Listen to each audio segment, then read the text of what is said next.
I, for example, one of my settings is basically what if necromancy worked and capitalism got their hands on it, which basically means that there are zombies everywhere and they do all the work. And what does that mean for the average person, a factory worker or a farmer or a soldier? Usually nothing good, but there you go. Hmm. There we go. It just goes to show that shiny elf shoes are needed in every set. I was so tempted to make my artifact an elf shoe, and I thought, got lost in a river. Like, what are the odds that a survive being lost?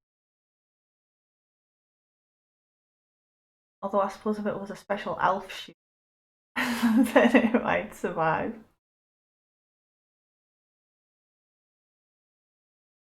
But here, funny necromancer. What are you talking about, Q? Corpses are cool. uh, the Dark Hobbit. Zombies are just some easy to make bio robots. Oh, how easy are zombies? Complex, which is the world about. Um, they are relatively easy, but magic in that world uses basically electricity as its fuel source, basically power for power. So if you have enough use, it's pretty easy.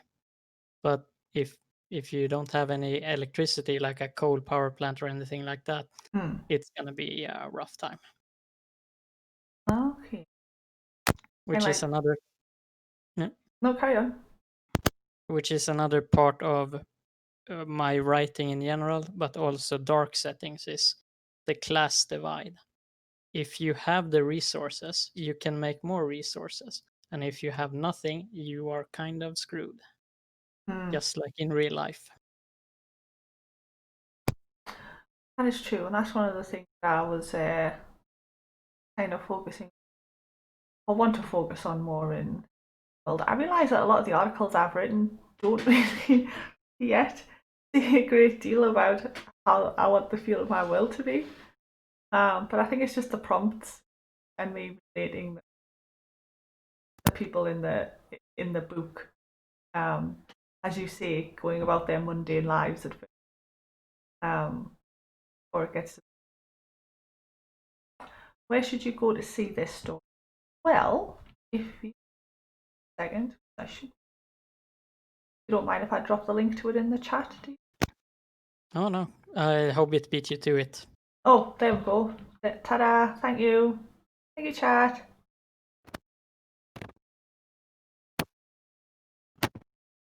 Ta-da! But yeah, everybody should. If you go into the manuscript on World Anvil in your little left-hand bar, um, I think everybody has access to said manuscript, not create one. And there's a few good ones in there actually at the moment.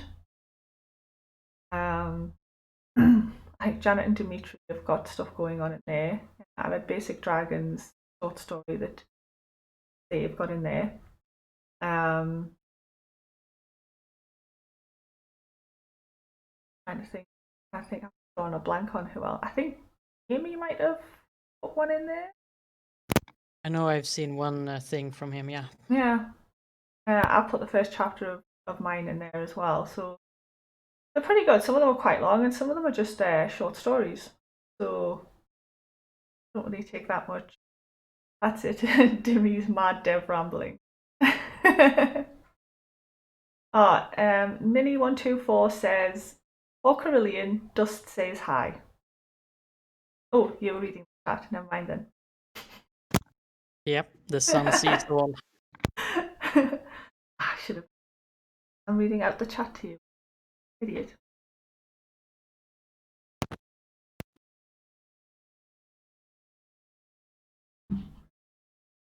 You feel yours is strange. What's that? Your setting? Strange?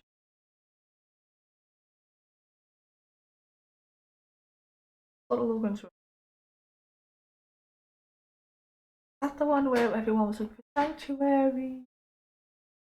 I wasn't really impressed with that film. The concept of it was alright, but I haven't seen it myself, but I can say that there's a lot of shenaniganery that goes on about the need for bodies in that setting in particular, and just how a human life becomes a commodity even after it has been extinguished.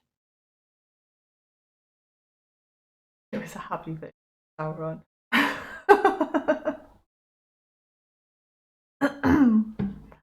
Hope you don't have it with the desires to like take over the world. Well, or I think I'd rather build new ones. yeah, I think taking over the world that'd be a lot of work. At the end of the day, I fancy running the entire world. No, it sounds like a lot of work. So, how many worlds have you got on Sandbox? Ooh, are we Or that you're counting? kind of actively writing for, as it were? Are we counting meta worlds as well, like the Grand Grimoire, Um, or just fiction? oh, whatever. Yeah, whatever world you occasionally or publish articles from. I have like 5, 6. And I have my main ones is Araya and Megacorpolis right now. I think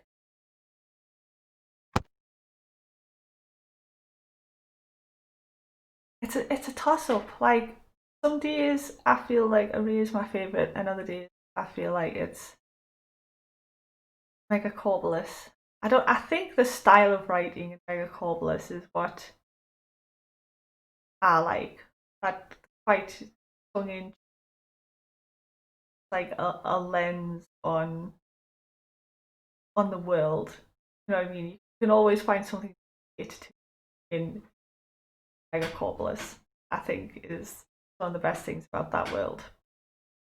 Um, whereas Aria just asking crawl for a while. Compliments, Mission by the way. accomplished. Yeah. Yeah. Megacorpolis actually started as a side project I could relax with Mhm. and not take so seriously. And then it turned out that I really enjoyed writing for it, so I just kept going. And what do you think now about the changes? I didn't realize you used to be able to get comments, like the whole following people, all that kind of jazz. I think it's great. It lets me follow people, so when crazy people have a lot of worlds like me or you, Yeah, I have a I few. can access all of them. And also just being able to comment on people's entire profile instead of just articles. It's really nice. Yeah, so if you have like an overall world comment or something like that, like yeah. I find people are really they get a lot of encouragement out of just reading their stuff, leaving a like, leaving a comment. And I've seen a lot of them leave comments saying that stuff in profiles for people. So I think that's another nice thing that it kind of gives the community another way to tie together. Yeah.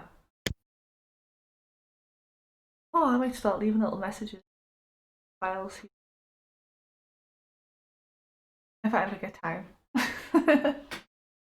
Welcome, DV. I hope you're well. You like to write to my stream? It depends on whose stream I'm watching, whether I can write or not. Cafes I usually can.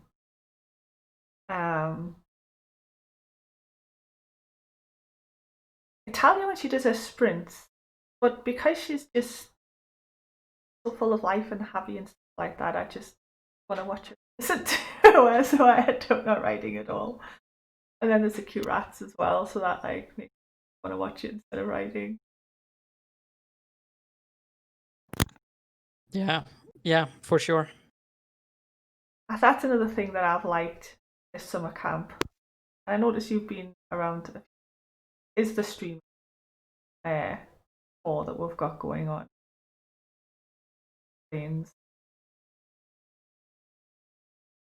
Yeah, it's been kind of crazy this year. I was in like 6 hours straight of streams yesterday. Wow. It was really fun, but wow, was it a lot of streams? Yeah. If you look at the calendar, it is quite full actually, because I just set my calendar the other day, yesterday, which I must remember after this. Fox said there's bits of it that I need to, so I need to do that and upload again. And yeah, when I took a look at it, there's like a little chunk kind of in the middle that always seems to be free. I don't know. I'd have to look at the time to see when that chunk is actually the time slot, because it may just be kind of like a time when half the world is asleep, half's getting up or something or whatever.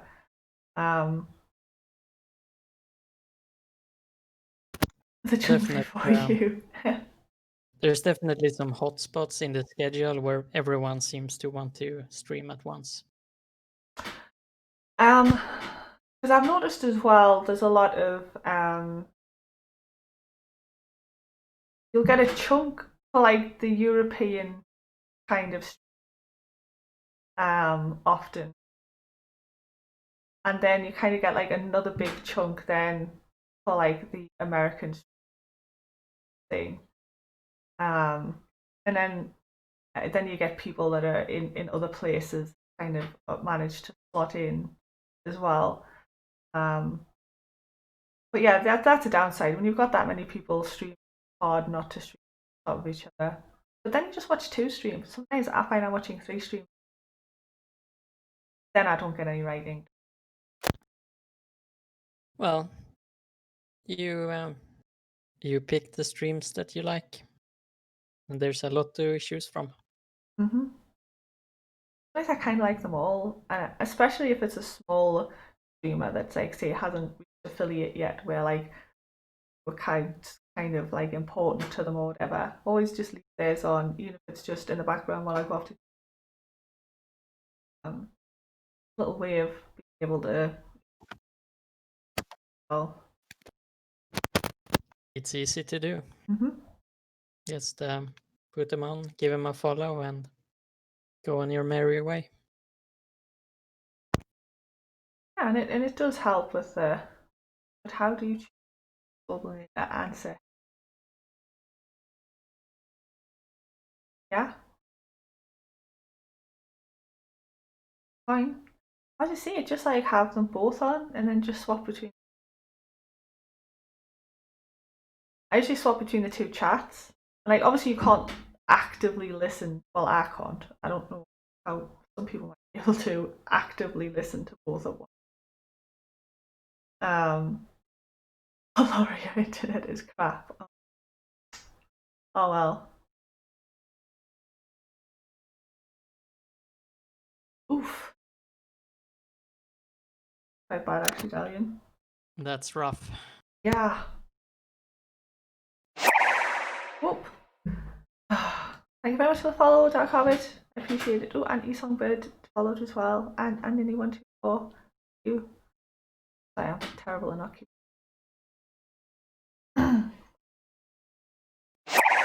Oh.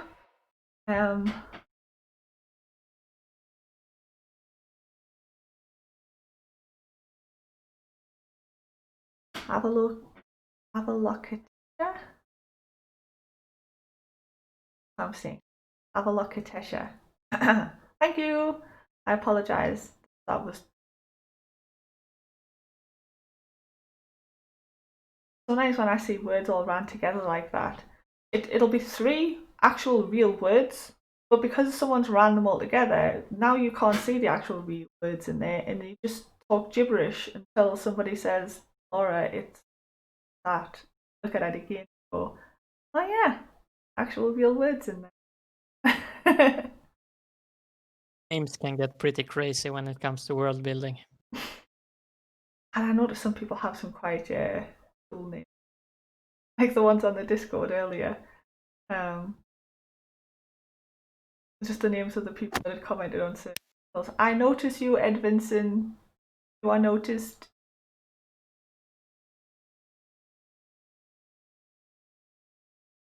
I played campaign.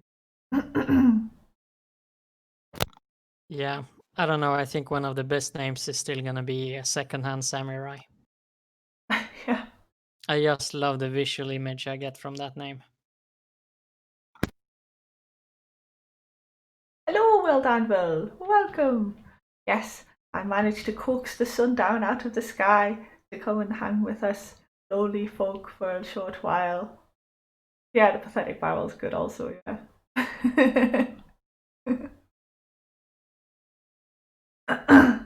Ah yes, what was this challenge that Isaac did?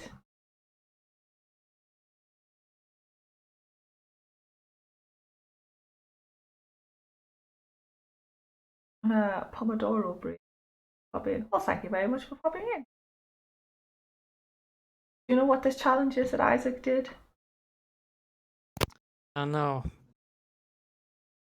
Write an article under an hour, I think, Oh, with all the sectors, and that unlocked something on. I don't know a thing.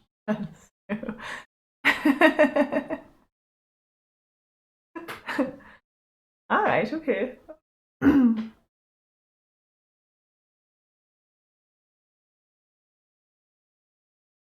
Oh, deity. It's a matter of.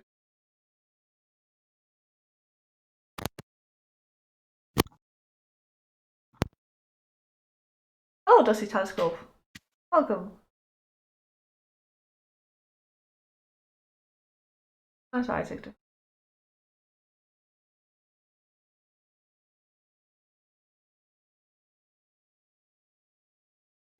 All right, fair enough.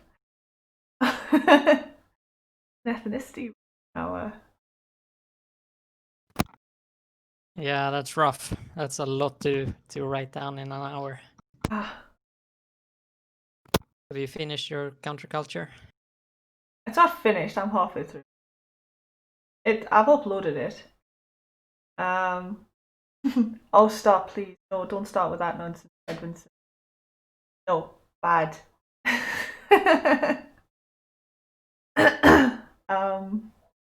Yeah, I'm just kind of releasing them once I get to 100. Once I get to 300. Uh, well, obviously, I'll not just stop at 300 in another sentence, but once I've got finished a section that takes us over the 300 words, I'm submitting. Yeah, that's not a bad strategy. Make sure you get those sweet badges. Yeah, because that's really what it's all about this year. The badges. Oh no. Yep, it's all about the badges. Yep. I've only got 3. Sad. Oh, been on World Anvil for 2 years. Yes, years, almost exactly. I think I started at the end of summer camp 2008. I joined World Anvil at the first week of summer camp 2018. Oh. Yeah, when the profile came up, I looked at the date and went, oh, why you first summer camp, like literally to the day. I think I joined on the 31st of July. You can make up for it now. Yes. And Q immediately won the whole thing after joining. Did you do a clean sweep? No, but I did pretty well. Oh, that's not I had a, surprising. I had a great time. it was kind of a challenge to myself because I hadn't written anything for years before that. So I thought, I'll see how much of my writing has atrophied. Hmm. And yeah, still here, still writing. So I guess it worked out.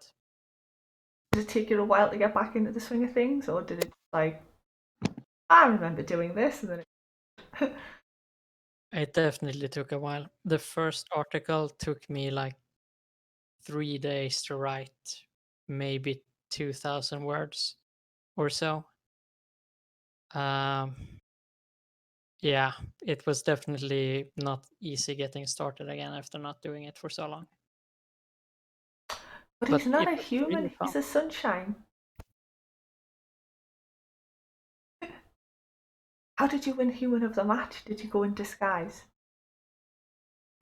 Yeah, I did. Just doused yourself in, I don't know what, like dust, coal, dirt, something. Just douse out the sun, the shininess, food polish or something. I don't know. Whatever makes things less shiny. We're now up to 1,789 articles. Wow.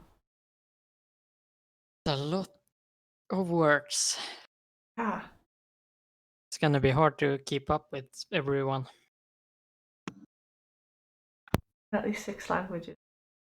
Yeah, I've encountered as I've been going through the articles, my sponsored prompt. I think I've come across German, French, and Spanish so far. I think they're the only ones I've come across. I don't really know because unless if I recognise the language straight away just from the article, that's fine. But I just click translate in the little top left, and sometimes don't even know what the language is translated. Like, I'm never going to read that. Yeah, thank goodness for Google Translate. And to be fair, it's not bad. But it gets the point across most of the time. Yeah, there was a problem with. I think it was in Spanish, and they obviously had a female, but the title was king. So it kept swapping them from he to she within the text.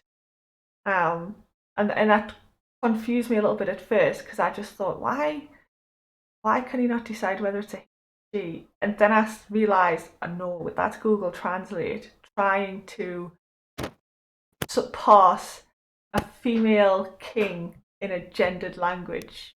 And it struggled. Yeah, sometimes it tries to overcorrect. Mm-hmm.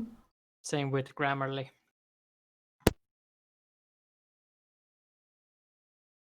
Grammarly, I've noticed when people put this was checked by Grammarly, and I read it and I go, sack Grammarly. Might I catch think spelling Grammarly. mistakes, but oh boy, not a lot Yeah, else. I think Grammarly is good for catching basic mistakes like double words, spelling errors, Hmm. or very basic grammar things like then and then. But for anything more complicated, it's not very good. And it doesn't even seem to notice when you've put, like, as long as you've spelt the word right, it doesn't seem to notice that that's the wrong word. That makes It has sense. it has no sense of context now. It judges every word separately almost. Yeah, because I think I'd been reading something for somebody and they'd use hearth instead of heart, which I've noticed is a trend within some of the Scandinavian, like Norway especially, is the T's and the they get confused sometimes. So I've got a couple of Norwegian friends and they do it to me like in text and things and whatnot. So they'd written half, which obviously is a real word, but it just made no sense, like in some of the sentences, because it had meant to be heart. So in some of the sentences it made sense, but in others it was blatantly wrong. But it had never been picked up. And when I pointed it out to them, they were like, I'd never noticed that because it's a real word. Grammarly never once corrected me on it. So they were like quite grateful to just have it pointed out, you know. Yeah, it's a useful tool, but it's no replacement for a real human editor. Which is why it's so good that people are reading each other's articles and leaving feedback and comments and stuff. It's great. I'd love to be able to leave more in-depth feedback. Sometimes I worry about leaving grammatical or spelling feedback because sometimes that irritates some people when that's not what they're wanting feedback on, or they know that it's a bit of a mess and they need to go back and edit it. So I'm like, oh, do I mention it? Do I not? Oh, sorry, unless it's quite a glaring error that I noticed they've made. Like they've just used the wrong word. Really. Then I'll point that out. But giving feedback is an art form, but so is receiving feedback. You definitely have to learn what the person is like. Some people get really upset if you correct their grammar, while others just love getting everything that they can.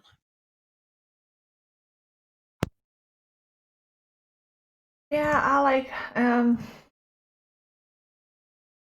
if it's a first draft, I'm not like normally I notice the errors after I've published it and I'm reading it back for myself as well. And if it's a simple thing like, oh, you missed a comma here, or there's a slight typo here, and that's the only comment they've put, then I sometimes think, really? That it sometimes bugs me a little bit when somebody just like literally the only comment they leave is pointing out a slight little typo or something, and you just think, well, sheesh, thanks. But what did you think of the content? Was it even good? Did you? Well, you take the good with the bad. Some comments aren't very helpful, but at least they left a comment, so we can be happy Yeah. about that. Yeah, I suppose they cared enough to kind of leave like that, really. Yeah, it's always nice to know that someone's reading what you're writing. It's a huge boost.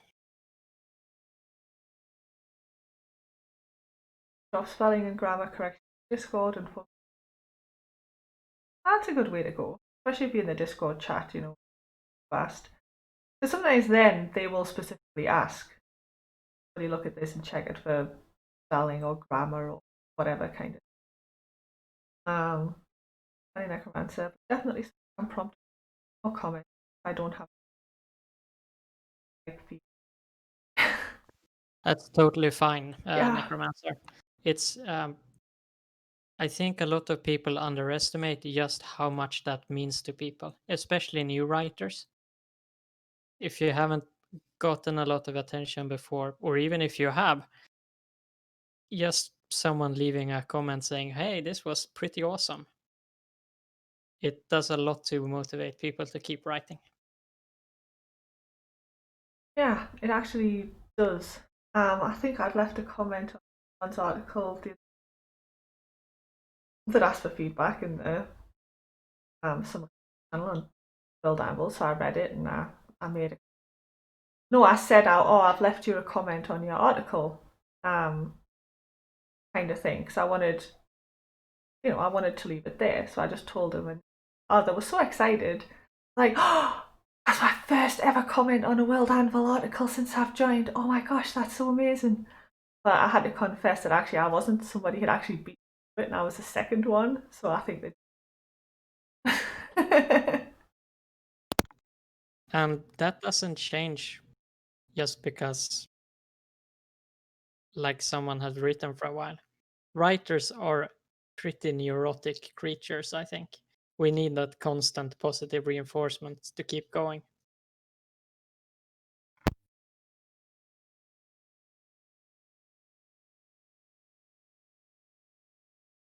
I'll take Isaac. Oh, I was wondering what was going on between Tillers and Edmondson there. It really does motivate you. And just knowing someone's read it. It's also good to let folks who are so epically brave enough to work with the world that they're supported. Yes. Yes, because I think that was I think in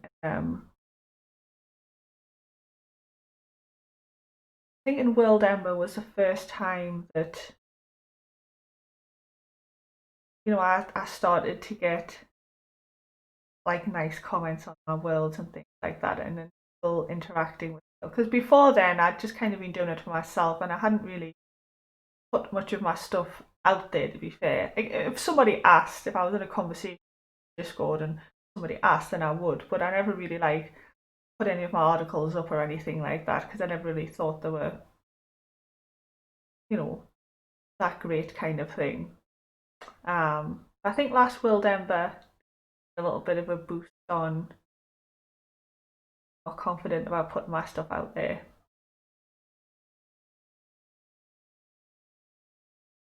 Okay, RPG Dinosaur Bob. Thank you very much for stopping by.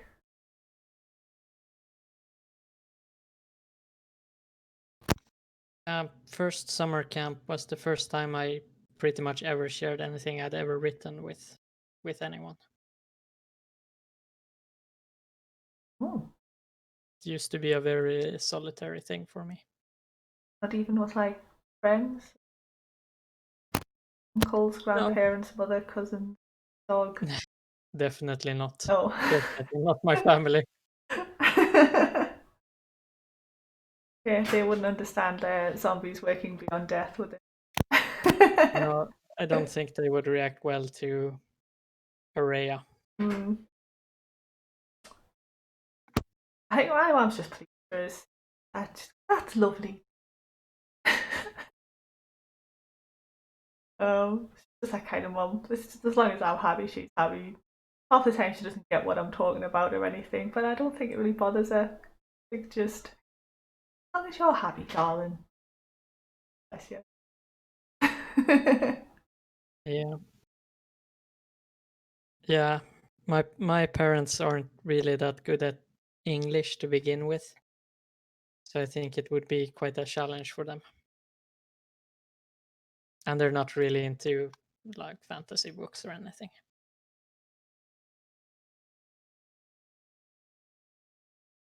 Yeah, indeed. That's another thing actually to get back on. I haven't really, but is as well the new faces and the new people.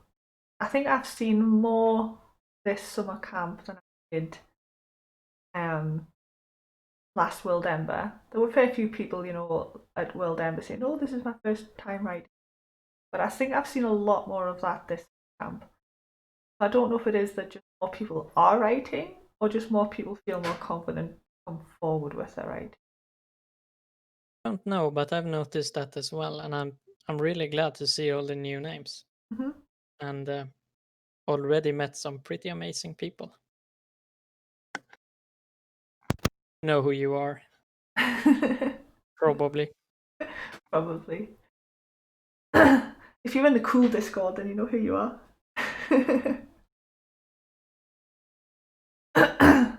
Was that My all it is? favorite thing I've made on World Anvil. That's a very difficult question, Ed. Yeah, that's part of it, but I think it depends on my mood as well.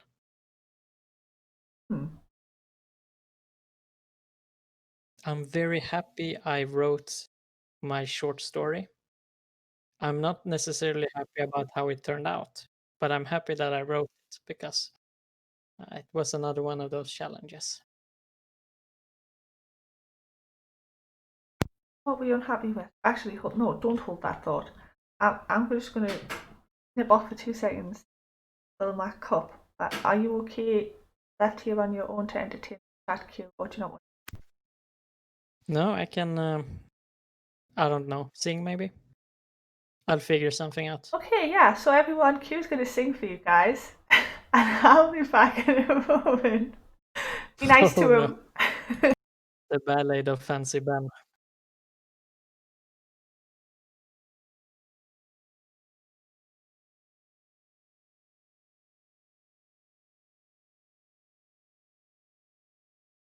Oh, Lord. You guys are going crazy already.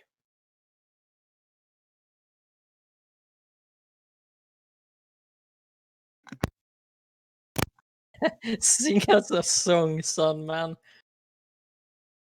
Oh, no.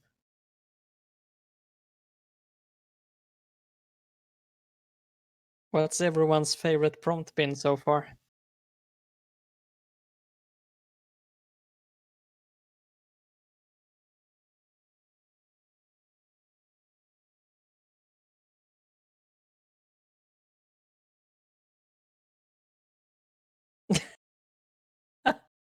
Oh no, I'm dodging that bullet. I have no singing ability whatsoever. Maybe after a few glasses of whiskey, I'll be able to do that. But I am way too sober to sing on stream.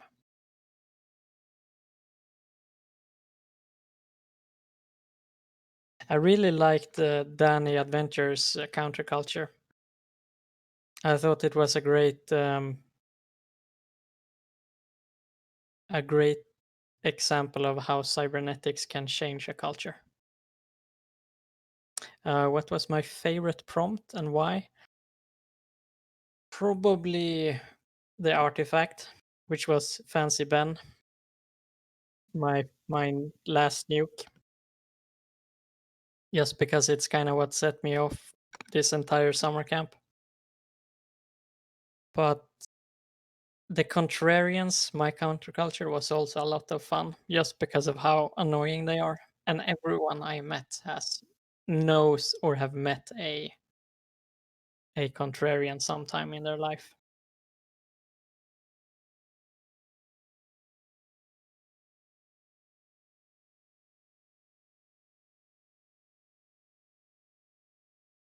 Yeah, the Contrarians kind of broke Heffe, and that was pretty hilarious. Oh yeah, he's still going on about that. Mm. In a stream the other day, he's going, "I will I? No, I won't." Yeah, it was a funny stream, and it's even more funny to see how they live on in his heart beyond that first stream.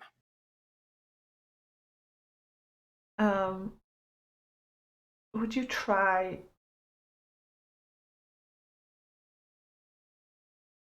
Well, Oh, I missed. would you? To me or Rin? Yeah, you. No, mostly because I can't.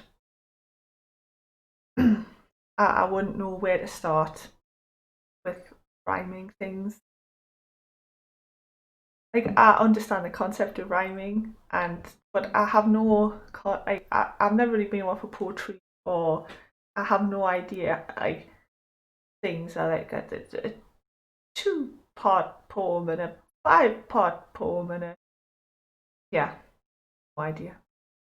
Yeah, same. I did write a song, sort of, for one of the prompts, which was the myth/legend, but it's just guesswork. It doesn't follow any sort of musical theory or anything. Hmm. I'm just making it up as I go along. And even sometimes when I try to read or things that are rhymes or lyrical fashion, I think I'm doing all right, and then I get to a sentence and I'm like, well, that doesn't follow the flow of what I was doing. Then it completely throws me off. Like I feel like there should be less syllable in there. I'm doing it wrong. Uh-oh. um, yeah. Oh yes, Hefe's little outbursts. He was playing like an emergency response scheme a couple of months. Where you had like sort of emergency. Obviously, you had like the call center and emergency response on the phone and stuff like that, and phone calls coming through, and it was just something that like one of the phone calls or something was about or whatever, and that was it. He was undone for a good 2-3 minutes. And in the end, I had tears rolling down my face, and I didn't even quite catch what it was that made Hefe laugh. By the end, I was just laughing at Hefe laughing. Yeah, that's half of the charm of a stream, when you can just laugh with the streamer. Oh, I'm glad you're having fun. And I'm glad I could cook you to come on with me. Hopefully, I'll have a few more guests on as well now that this one's gone so well. I know Zog had said that he's coming on with me. I'll have to see who else we can get on. I was thinking about asking Heffy, but I'm like, oh, he streams like 2 hours a day anyway. He's probably not gonna wanna. I ask him anyway. Yeah, he's literally yeah. streaming after this stream. So yeah, I always usually try to Heffy, because at first it was kind of like me, Toblin, and Heffy that streamed of like kind of Europeans. I noticed a lot. Like the Americans would stream on a night, but in the Anvil streaming call, it was like kind of us three, and occasionally somebody else would pop up, and we kind of slotted our stream around each. No coordination between ourselves. We just naturally did it. You know what I mean? Oh, I'm not going to stream this person, whatnot. Yeah. But now it's just it's so good. More and more. There'll be somebody out there for everyone. Get heavy.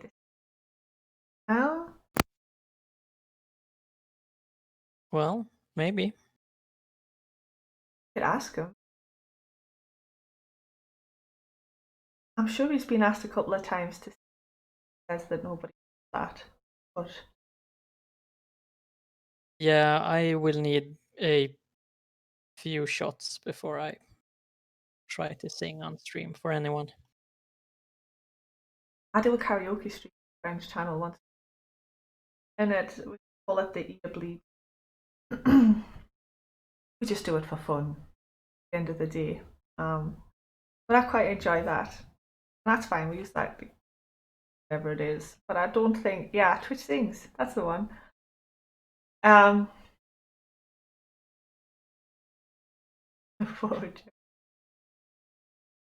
Yes.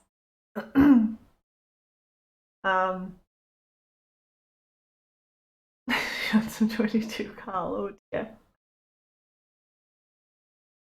I think it's rum. Rum is your drink of choice, is it not? My drink of choice? Probably cognac. Ooh. Or whiskey. Have one of them like big posh glasses. No, I don't. I have a Imagine. Lord of the Rings glass. Oh, better. I just imagine a big sunshine sitting there just doing it. I'm not very complicated when it comes to drinking. Or do it very much for that matter. I think I just go. Oh, speaking of Zogmad Dog, there he is. Hello. How goes it? Yes, so guests, that's what I was on about. Getting other people on. And just talking about things like this, just summer camp, what's got them inspired by summer camp, what inspires their worlds, that kind of thing. I think it's nice to chat with people. I want to sing a song. Song. Drive. Live. Woohoo! I did it. Til's really going in for the rhymes. Yeah.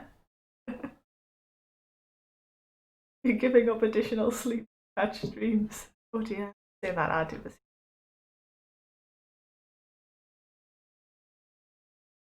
Others inspire you. What, just by seeing other like things that they've said, or their support inspires you? Or is it just somebody randomly says something about strawberries and you're like, hey, killer strawberries disguised as spiders? Now there's an idea. Yeah, it was a terrifying idea. I can't remember, I was just chatting with some friends and we were going on about things that could be, and then we were like, mimic fruit. And then we decided I could mimic strawberry. It looked like a strawberry, but a little bit of the top was really spider. Yeah, and got quite scary. Yeah, but I agree with Norin that reading other people's articles and talking with them about their words is a great source of inspiration. Whenever someone says that they're stuck, I usually say, go and read some articles because there's a lot of awesome stuff out there. My please. You totally stole Sharon's comment idea. Great artists steal. At the end Isn't of that the saying? very little world anyway. So. But we still time.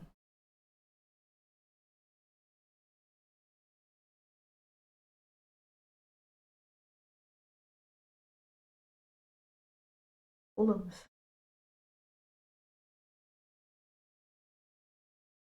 Well, that, yeah. Dusty is one of the players in my D&D group. Ah.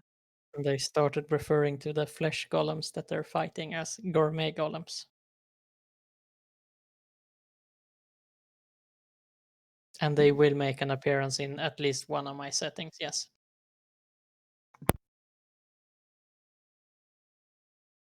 So I was saying the idea when we were chatting, I should probably write some world that my campaign where both of my players are golems, as it happens.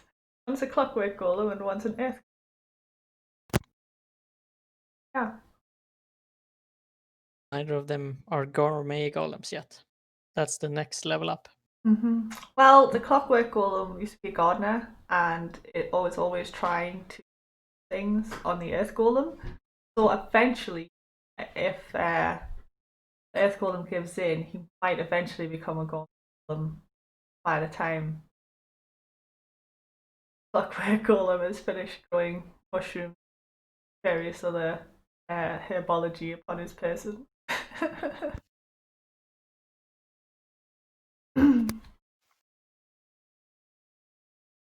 Certainly keep me on my toes, those two.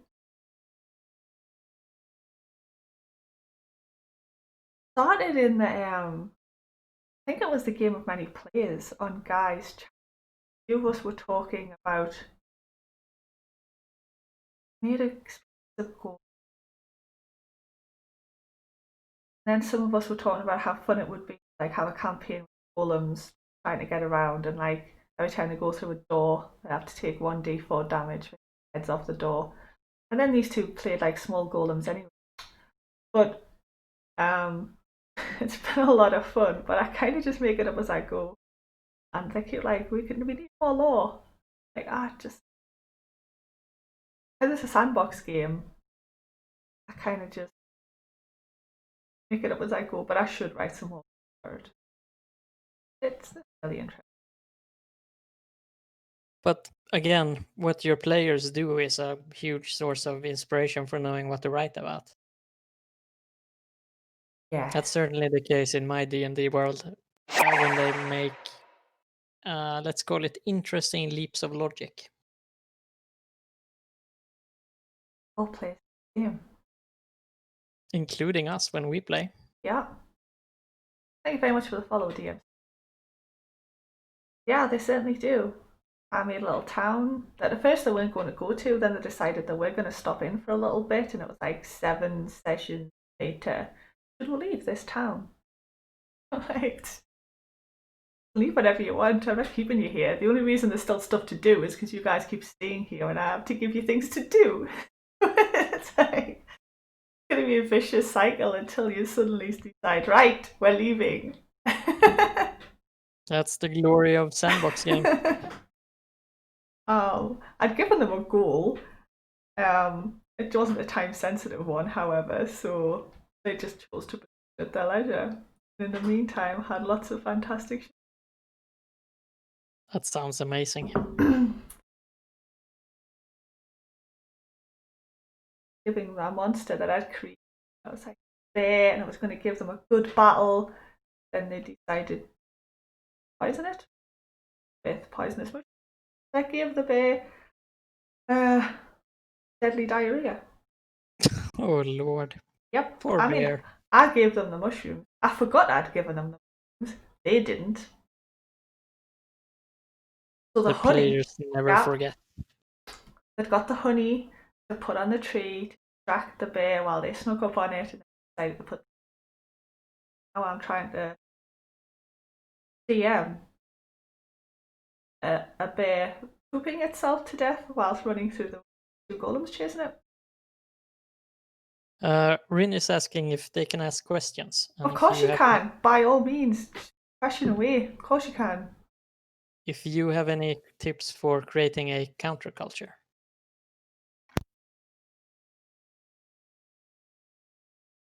Of course you can. You can always ask questions. Counterculture. Well, my counterculture kind of came from. I kind of just stepped through it, I think. The hardest part for me was because it was a new world. I didn't know what the mainstream culture was. So kind of the first thing I had to think about was, okay, what is the mainstream culture of this particular place? If that makes sense, or an aspect of the main culture. And then, okay, well, what if somebody went against this aspect of it? Kind of thing. And then obviously I got into a conversation about tying articles together, and then I just started doing that. And it go bad after that. But just that's how I kind of looked at it, was just, what is my culture now? And what is some way that somebody would subvert that culture? Kind of thing. And then Funny Necromancers is based on a pun, so yes, everybody has their own way of doing it, I suppose.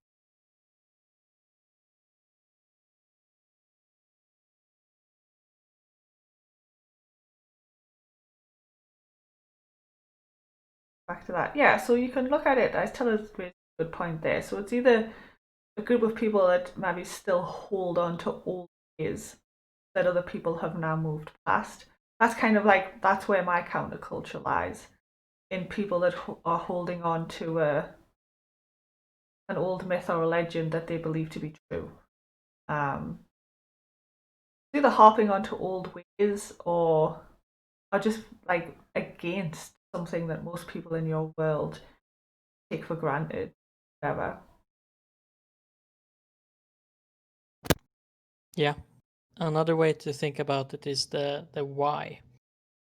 Why would a group of people take issue with something in the culture. And the reason doesn't have to be great all of the time, as the contrarians show. But as long as it is, they have a reason for opposing what is essentially the status quo, like wanting to turn the clock back, opposing religious rule, or whatever the case may be. New sort of real life and adapted. Yeah, because there are plenty real life. Oh, goths, punks. And they don't necessarily have to be small either, because the hippie culture of the 60s, that was technically a counterculture, but there were massive amount of people that that were in that counterculture. Almost so many that I probably wouldn't be surprised if it almost became the culture. In all fairness. Basically a reaction to something. Yeah, because that was like kind of a reaction to like the wars that were going on and stuff like that and what. Yeah. And it could be that a counterculture could eventually become the dominant culture. They might start out as a counterculture, but eventually, more and more people actually these guys aren't quite so crazy as we thought. For sure. We have seen many examples of that in history, like with Christianity in Rome, for example. Mm-hmm. How a religious minority became essentially the ruling class and the main religion. Happens all the time.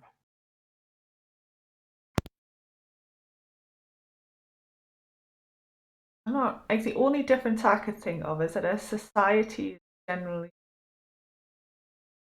a group of people that reside together or in the space, whereas a culture can spread out. Like you could have a group of people in like Africa that have the same culture as a group of people in South America.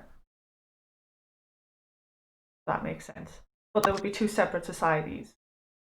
That's Or the Goths. yeah. Yes. Although in our modern world, with the spread of social media, it's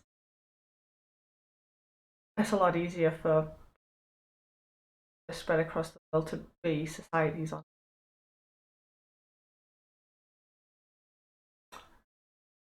But a different species. Um,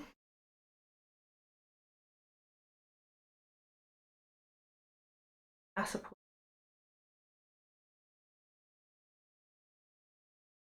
I guess it could be if the entirety of us formed counterculture. So yeah, I don't know. What do you think? I would usually say it's another species. It's not really a counterculture. It's more just a separate culture. Although I suppose maybe if whatever action they were doing as part of their counterculture created them into something else, then I guess. It is somewhat setting specific. Hmm. Shadowrun comes to mind, where elves and orcs and trolls and humans all live in the cyberpunk world together. And they definitely are all intermingled. So you could make an argument that a specific group within one of those species could be a counterculture. But as a whole, I would say they are another species, and that's a whole other can of worms. Hmm. Oh yeah, we've got Slug says society follows all laws, expression, society. What's your favourite one hat culture attribute? Elegant, Robert's angry. um, don't think I have a favourite. Usually not a fan of them. Same. Although the whole like goblins being comedic, I suppose, is always fun to work with. And you can do that whether your goblins are like vicious killers or people. I just like the idea of how they're just kind of a little bit dumb and do things silly, so they kind of have this slapstick like um way about them. I kind of like that one hat thing that like goblins are like the slapstick as it were a little bit. That's always fun to play with. But it's nice when you see goblins done differently to that as well. But I would say that's probably my one favorite.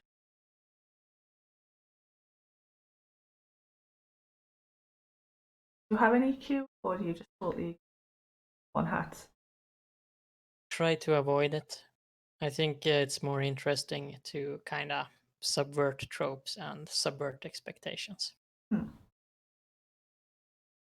which is why in my D&D world, all mortal races, basically, if you're not a outsider of some kind, uh, none of them have set alignments. So there's no all orcs are evil. Yeah.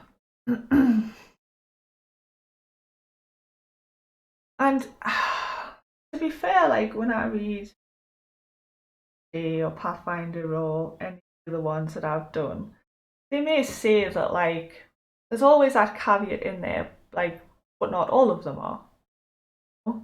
Like if they're raised in this strict, say, orcish society, then they might be. But if you've got a bunch of orcs who grew up in a city, I won't be. No. Yeah, I don't know how exactly Pathfinder phrases that, but Fifth Ed D&D had a pretty bad hot take in the way they worded that. Hmm. But it's definitely one of those things. All X are always Y. Hmm. I just think that robs a world of depth and complexity. Yeah, but I'm a fan of taking the rules and going, I don't like that one and throwing it away. I'm very much like Guy. Splanter's the great GM like that. Rule, I don't like that one. This is much cooler. I'm doing it this way. Okay, guys, these rules, I'm chucking them away. Yeah, definitely. Um, and just yeah, I'm very much cool over rules.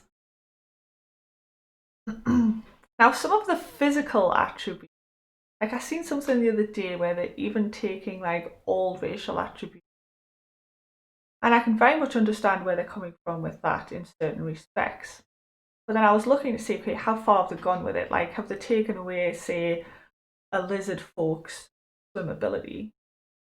Because to me, that's like got a tail. That's unless you're looking at a lizard folk that has the unfortunate circumstance of having had his tail cut off just by, you know, having tail they swim better. Like, so there's certain physical like attributes I think that the species have that I think they shouldn't take away too much. Like, okay, when it comes to mental ones, like, oh, all orcs get a -2 intelligence. Well, that's kind of just dumb, you know? But I think with some of the physical ones, they should kind of like. And the one I looked in, they had, like the tabaxi that kept in the claw attack, because they have claws. It's simple as that. It's a physical fact of the beast. Um, I think the breath weapons to any species was a bit. All species really have the combustive capacity. Fire, I mean, um, but definitely the mental stats. I just don't think facial in any way, shape.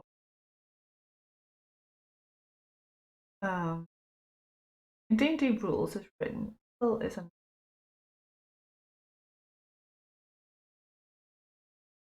Huh.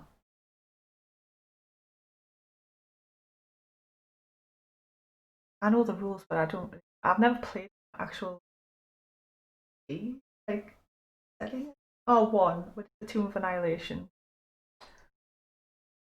But other than that, they've all been.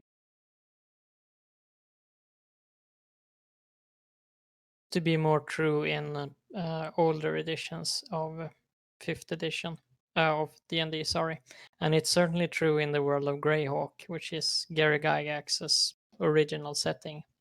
In that setting, they are very much natural forces, like gravity. And there, for a while, there was even an alignment language that you had. And having an alignment was actually pledging your service to this ideal in a very much more real sense than what it has later become, this more diffuse thing. And 5th ed has moved away a lot from that. Because in 3rd edition, for example, you had Detect Evil, where a paladin could use an ability and objectively determine if someone is a bad person or a good person, which is obviously pretty problematic in a number of ways. And you had the good aligned planes and the bad aligned planes. So it depends a lot on what setting you play in and also what edition you play in. 5th edition has moved away from it, and there are some settings like Eberron where it's not a thing at all. In Pathfinder, I play Pathfinder. Like you still have the whole like detect good.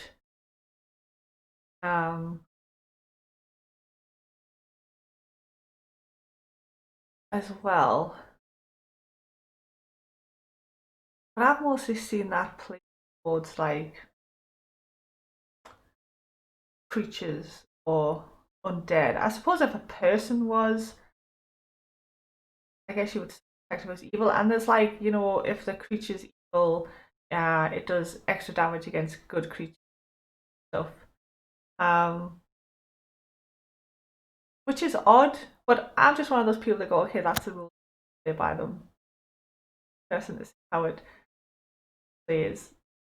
Although I like light skin, I also like some of the mechanically driven ones as well. Just when you get to combat it.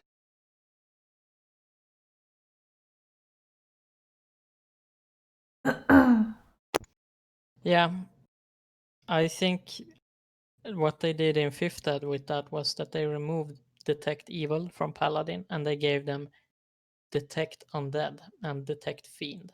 Yeah. So it's more of a specialized thing and it's more of a specific thing, which I think works a lot better than just, hey, anyone who is evil, whatever that means. And as well, I suppose it gives that assumption that, like, if something's evil, it's doing something wrong at that precise moment in time. No, it's evil, we'll just kill them, but they're not doing anything wrong. It doesn't matter, it's evil, it must die. Yeah, but I'm really done anything wrong that we can see that we've kind of just sat there drinking a cup of tea. Really, I mean, not like they're murdering children or anything, just drinking a cup of tea. I don't.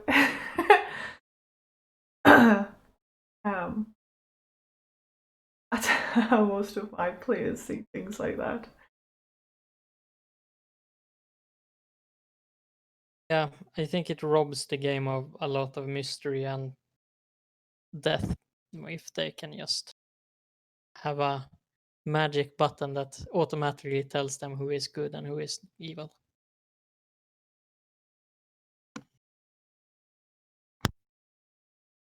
I haven't got a problem with alignment in terms of like if you naturally are that way. And I think it's a little different for clerics as well. I think clerics are possibly a little bit more of a Pathfinder. If you're a good cleric, you can't do spells. I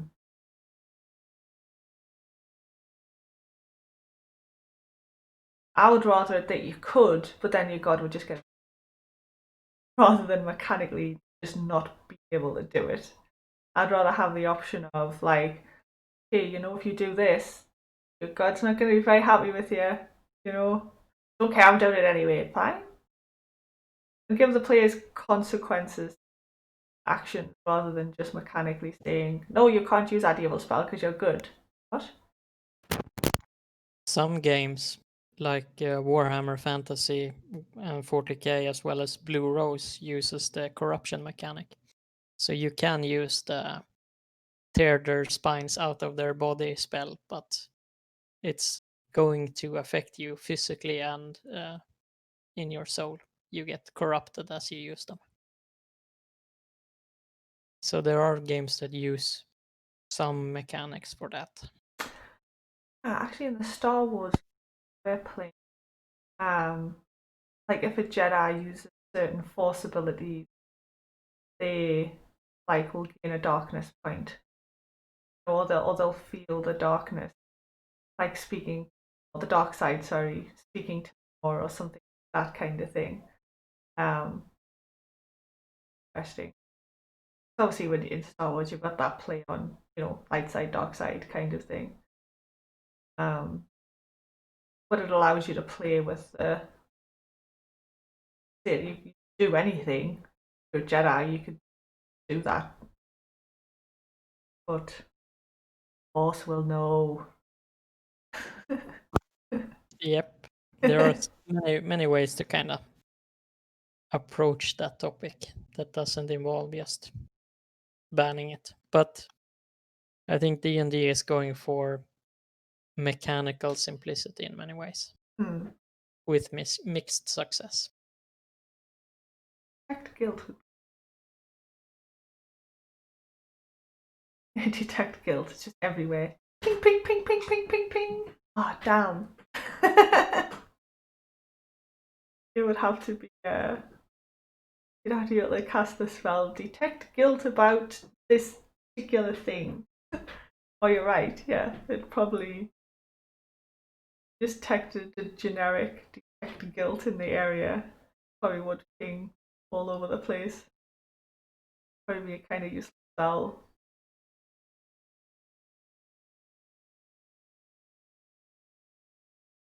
Although it'd be interesting for or law people or guards or magistrates or judges. Magic always raises a lot of questions when it comes to world building, which is interesting to explore. Oh, right. Now, this is a question I'm going to ask, I think, everybody that I get on here. This is one of my bugbears with world building, right? Elves. Okay?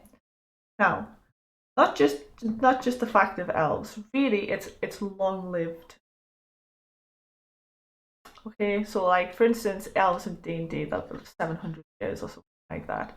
You know, and there's generations of these elves, and if so, that's thousands upon thousands upon thousands of years that people have lived, and there's still no hoverboards.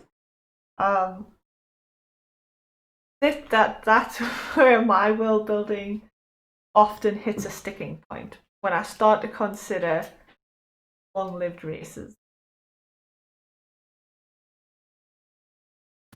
Yeah, it's definitely a question that needs to be addressed.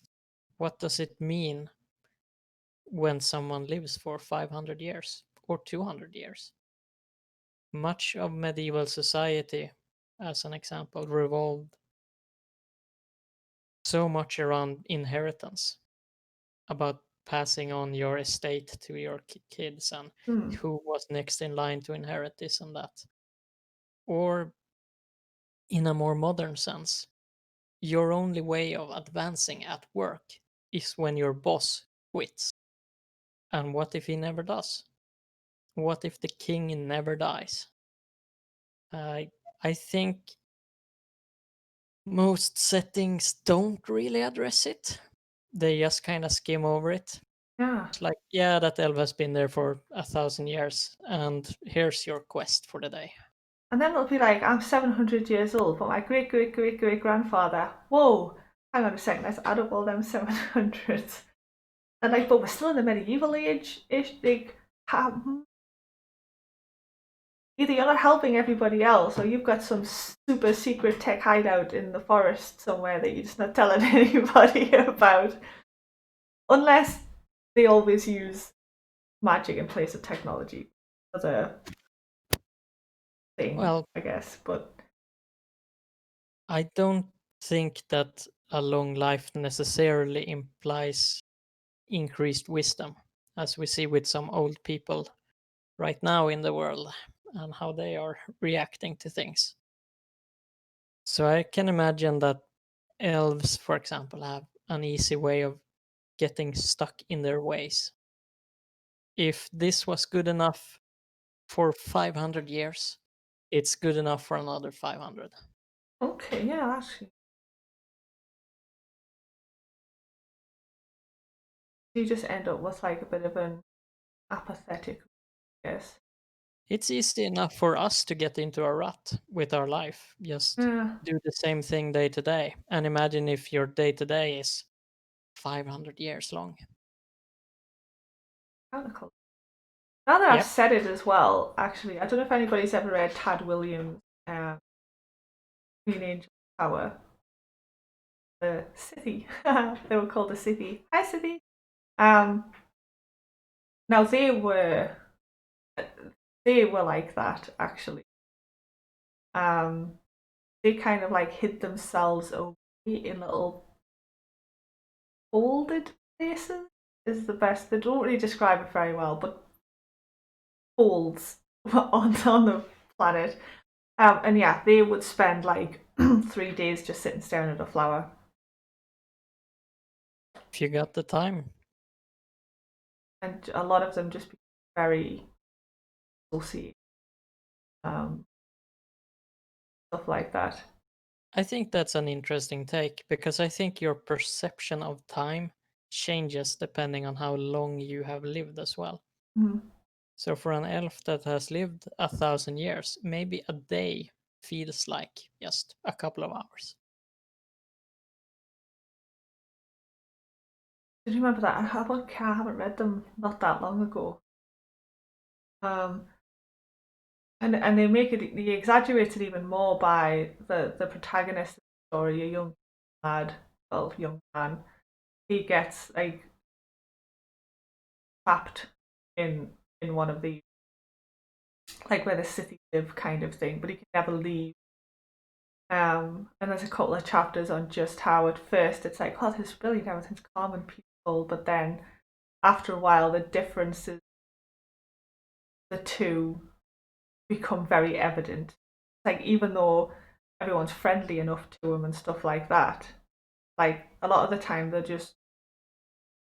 don't interact. I think there's a bit in the book where he says if he sees one more person just standing and staring at a river for 3 days, he's gonna push him in it. You know, like um Yeah, makes sense. so that the frustration for him built up and then you saw the stark difference, like the two.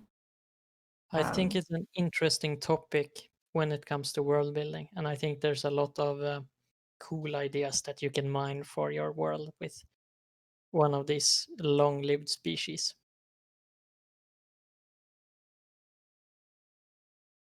you're immortal.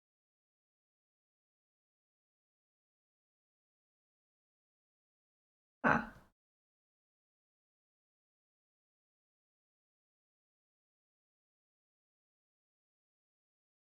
So are these immortals like kind of replacing gods in your setting then? Or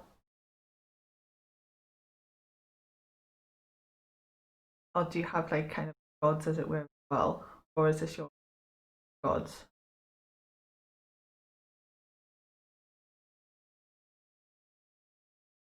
One is god.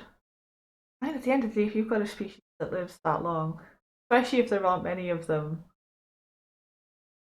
they probably would be seen that way by people.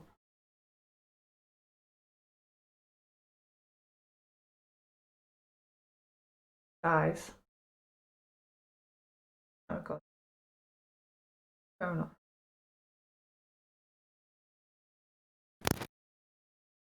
Any worlds to Oh,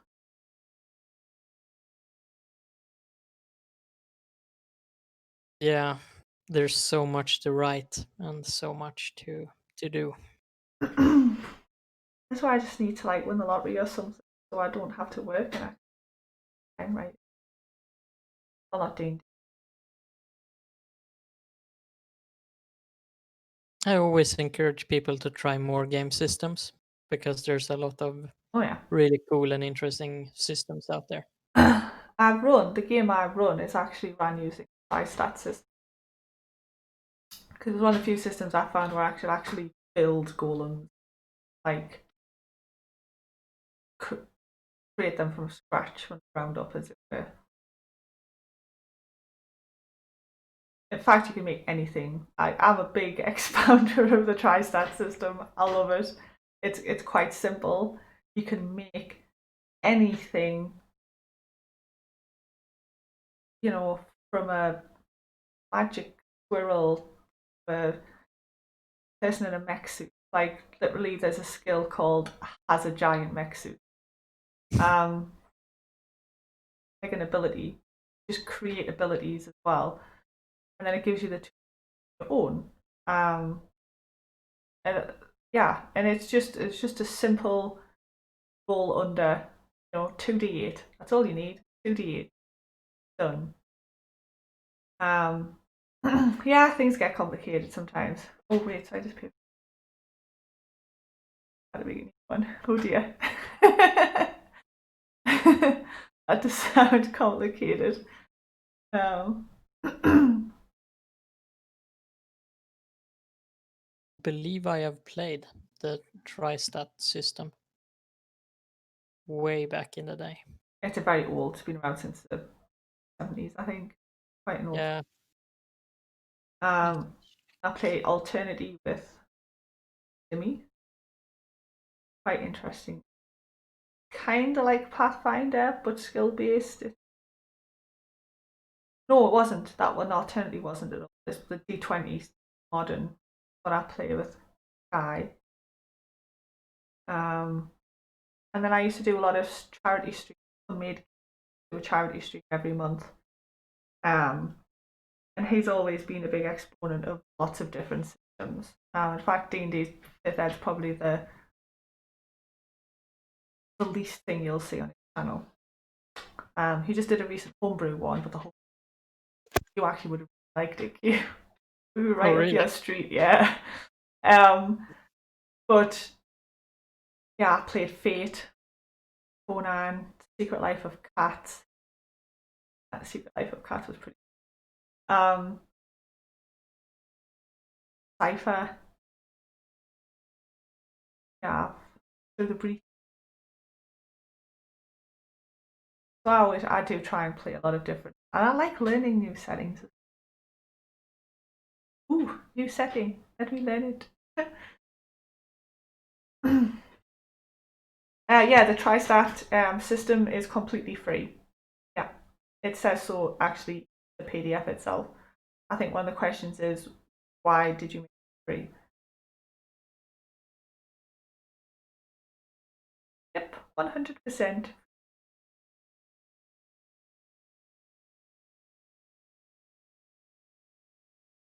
That was another reason to use it as well, actually.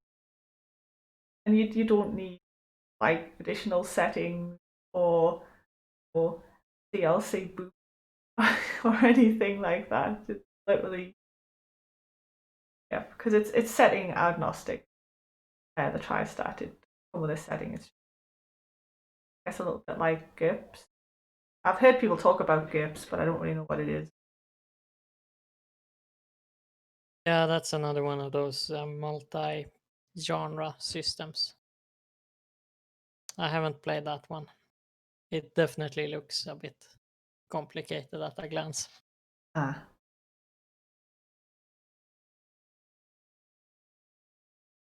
Oh, you don't do the tabletop. To be fair, yeah, we've totally gone on to tabletop games now and away from the whole purpose of world building.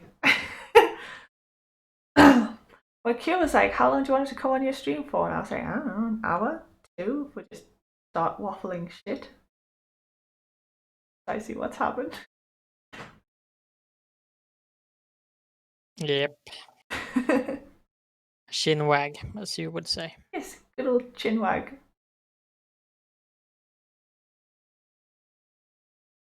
Do you not have any? Morning.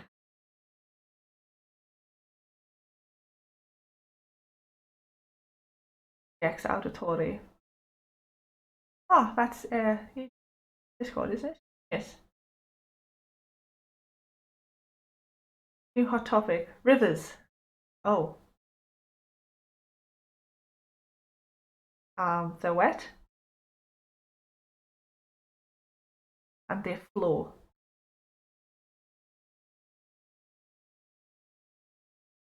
Yes. Anything to add on the topic of rivers, too? Make them out of quicksilver. Cool.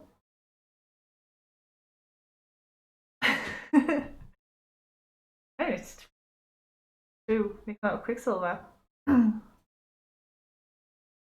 When in doubt, make it weird. But still flows wet.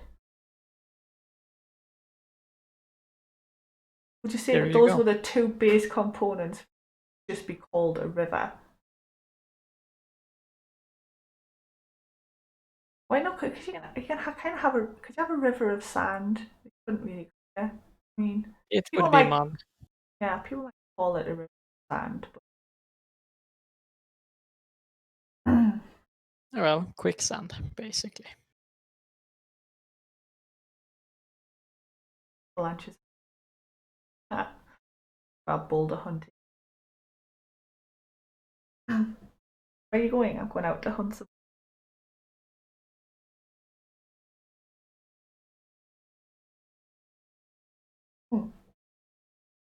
Also, while I have you here, I'm going to pick your brain.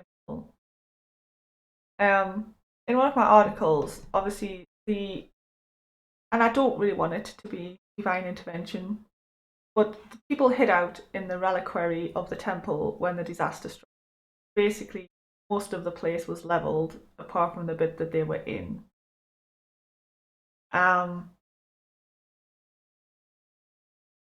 Would it just be structure of the building itself that would allow it to